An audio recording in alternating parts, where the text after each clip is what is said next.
Hi. Greetings. We're in the Proclaimer's book, page 79. In the last segment, which organization, Jehovah or Satan's, we saw that many, what were called Bible students at the time, were very upset with this new development in the 1925 Watchtower. This idea that there's two organizations, God's and Satan's. Mm-hmm. They, of course, being Russellites, knew very well that the finished mystery, not just Russell, but the finished mystery had said that organization was Babylon. Mm-hmm. And that not only was organization Babylon, but denominations and denominational names were Babylon. That's Russell's position. Mm. He said that the Christians should have no name but the name of Christ. So we have another new development right after this Birth of the Nation article that caused a bit of a kerfuffle back in 25. In 1931, something else happens. You are my witnesses is the utterance of Jehovah, and I am God. Of course, they're citing Isaiah 43, verse 12. Starting in the 1920s, the Bible students became increasingly aware of the deep significance of these words of the prophet Isaiah. Through the pages of the Watchtower, attention was repeatedly drawn to our responsibility to bear witness to Jehovah's name and his kingdom. A milestone, though, was reached at a convention held in Columbus, Ohio, in 1931. On Sunday, July 26, at noon, Brother Rutherford delivered the public discourse, The Kingdom, the Hope of the World, which was broadcast over a vast radio hookup with more than 300 additional stations, later rebroadcasting the message. At the end of this discourse, Brother Rutherford served notice on Christendom by reading a stinging resolution entitled Warning from Jehovah, which was addressed to the rulers and to the people. To his invitation that they adopt the resolution, the entire visible audience stood and shouted, "Aye." Telegrams later received indicated that many of those listening on the radio likewise raised their voices in agreement.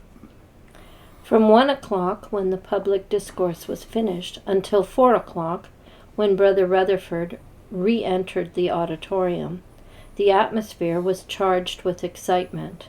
Brother Rutherford had specially requested that everyone who was really interested in the noonday warning to Christendom be in his seat at 4 o'clock.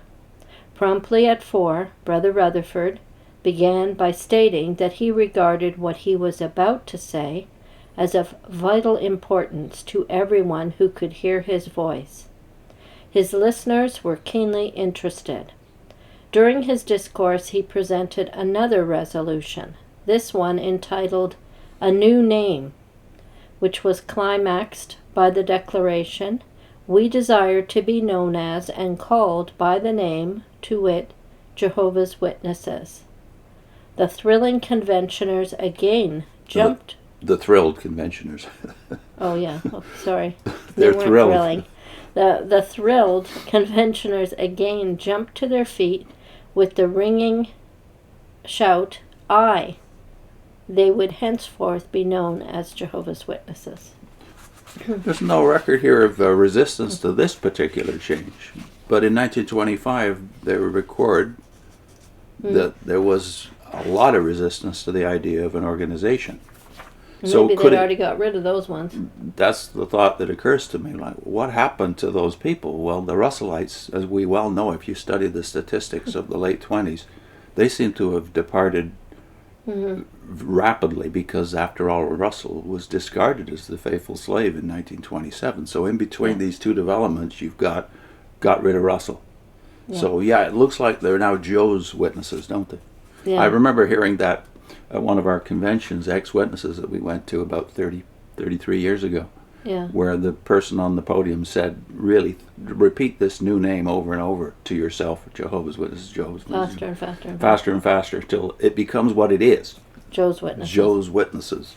But I think, too, I took note of the first paragraph that you read. It said, through the pages of the Watchtower, attention was repeatedly drawn to our responsibility to bear witness to Jehovah's name and his kingdom. Well, that statement is in lots of publications up to today. that the emphasis now, they want it to be on Jehovah's name and his kingdom. But looking in the book of Acts, you find neither of these things as the emphasis of the apostles. That's right. When they're preaching. They're preaching about Jesus, and they're preaching about the resurrection.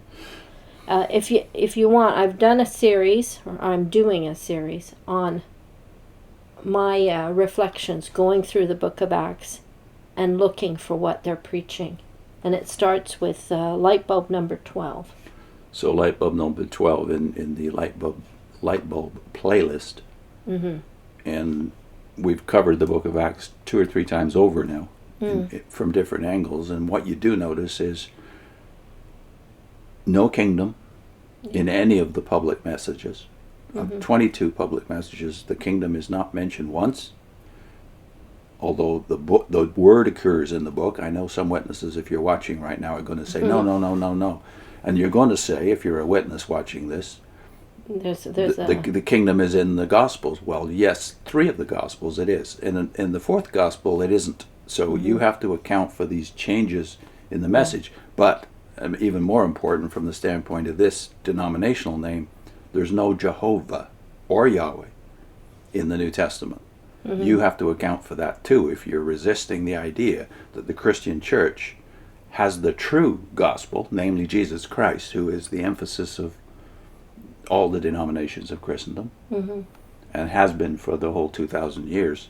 If you're resisting that gospel, then you have to account for the fact that the Tetragrammaton is not in the New Testament and the kingdom is not in the messages of the apostles in Acts. Yeah. So just concentrate on what are they talking about. And I was struck too by this warning from Jehovah resolution. No mention of what's in it. Yeah, except what is the resolution? It's a stinging resolution addressed to serve notice on Christendom. That gives me the indication that as usual with Rutherford, it's about who are our enemies and who God is going to destroy shortly. So I don't know if that's the reason that they haven't given you the content here. I don't know what the resolution was, and they don't tell you. They just tell you everybody said aye.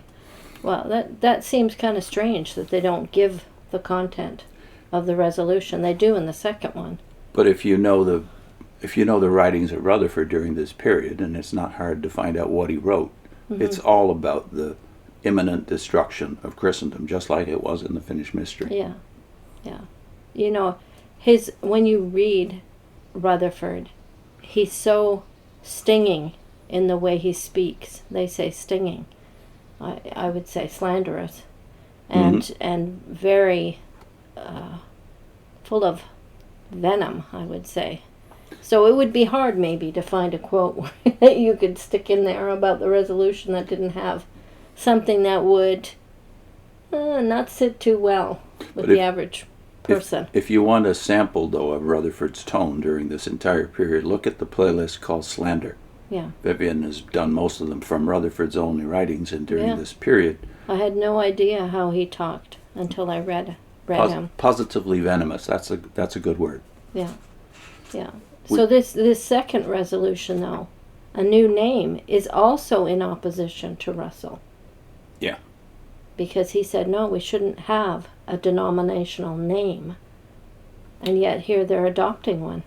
Yeah, Russell was very emphatic. We'll put a link in to Ray Franz talking about this. Russell was very emphatic. We don't take a denominational name. That's Babylonish.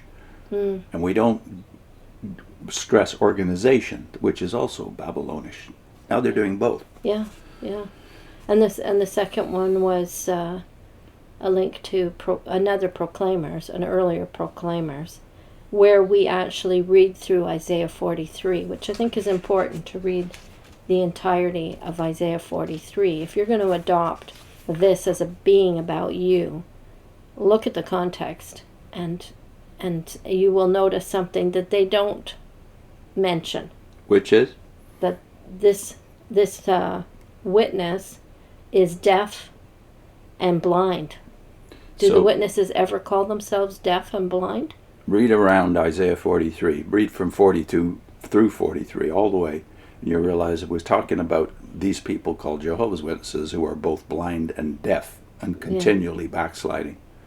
Yeah. And if you know the context, you know there's only one group of people who qualify to be Jehovah's Witnesses, who were blind and deaf, and that's of course ancient Israel. But on the other hand, Acts 1 stresses, whose witnesses are we? You be witnesses of me, the Lord Jesus says. Yeah. So the links are We already gave them. Ray France, which is no name and no organization, and Proclaimer's book, rather, our 8th video in this series, What's Are missing Jehovah's from the Witnesses passage? Blind and Deaf? Yeah. See you soon.